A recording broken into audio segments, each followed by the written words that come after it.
Welcome to my channel Hina Aslam officials. अपने novel ज़िंदगी मुस्कुरा दो के साथ हाजिर खिदमत हो। ज़िंदगी मुस्कुरा दो एक ऐसी लड़की की कहानी है जिसे बचपन में ज़्यादती का निशाना बनाया गया। आज किस्ना बरतेरा है, तो चलिए चलते हैं नावल की तरफ। मैं हवा की बेटी हूँ कोई खिलौना नहीं, मैं हवा की बेटी हूँ कोई खिलौना नहीं, तो फिर क्यों इब्ने आदम मुझसे खेल गया, तो फिर क्यों इब्ने आदम मुझसे खेल गया। हाशिम साहब, ये मेरा बेटा सायम अलाही है। फरहान अलाही के तारुफ़ करवाने पर सायम अलाही ने उसकी तरफ अपना हाथ बढ़ाया, जिसे हाशिम बलोच ने खुश दिली से थाम लिया। हाशिम बलोच को ये चेहरा शनासा सा लगा। यादाश्त पर ज़रा सा जोर देने पर लड़कपन की तस्वीर का अक्स माजी के दरीचों से उभरा। या खुदा, दो इंसानों के चेहरे के नकूश में इतनी मुमासलत सिवाय खून के कैसे हो सकती है। हाशिम बलोच जैसा सीधा सा आदमी भी उलझ कर रह गया। सामने खड़ा लड़का, जिसकी मुस्कुराहट में भी दर्द झलक आया था, इसे अपने लड़कपन की का अक्स ही तो लगा था। फरहान अलाही से बातें करते हुए एक चोर सी नज़र ज़ोया अलाही पर डाली। इसे लगा जैसे किसी ब्लैक एंड वाइट तस्वीर में रंग भर कर इसको हसीन बनाने की कोशिश की गई हो। कंप्यूटर में महफूज फाइल की तरह उसकी याददाश्त से एक और डरी सहमी बच्ची की तस्वीर उभरी, जो अपनी माँ के साथ चलते हुए अक्सर लड़खड़ा कर गिर जाती या थक कर फर्श पर बैठ जाती। नहीं, नीम जैसी कड़वी ज़िंदगी में ऐसी कहानियों की गुंजाइश कहाँ होती है। ज़िंदगी कोई नावल या फिल्म नहीं है जिसमें कुछ अच्छा हो जाने की खुशफहमी की गुंजाइश हो।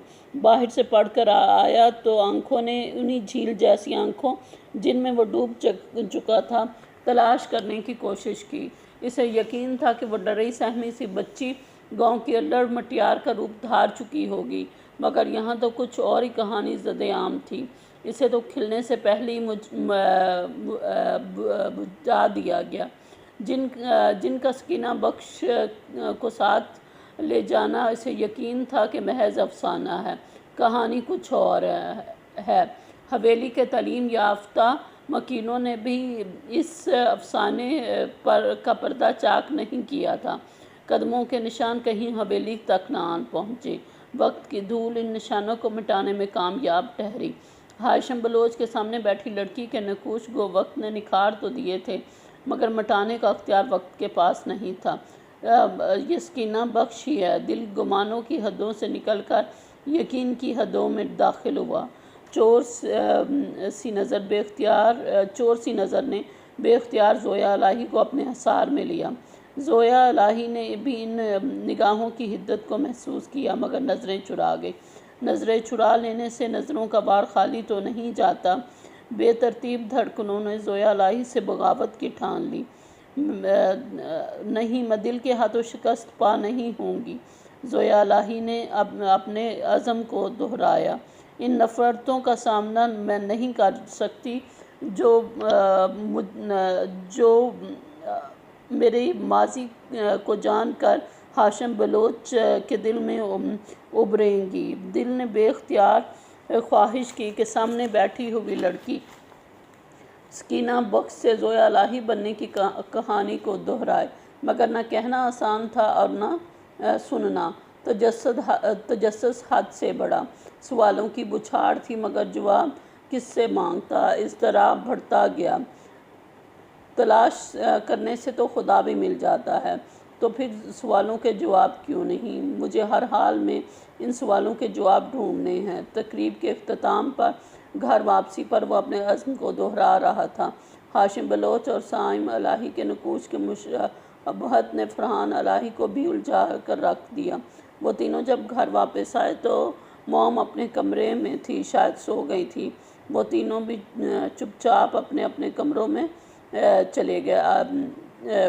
वक्त किस कदर अजीब होता है, गुज़रता है मगर भूलता नहीं है।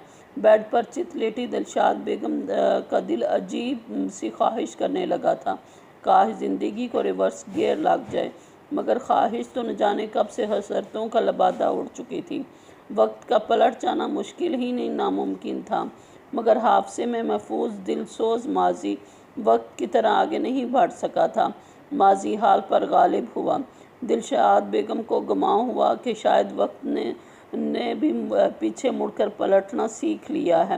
بڑی اماں کی آواز کی گونج خوبصورت پتھروں سے بنی گئی حویلی کے کونے کونے میں تھی۔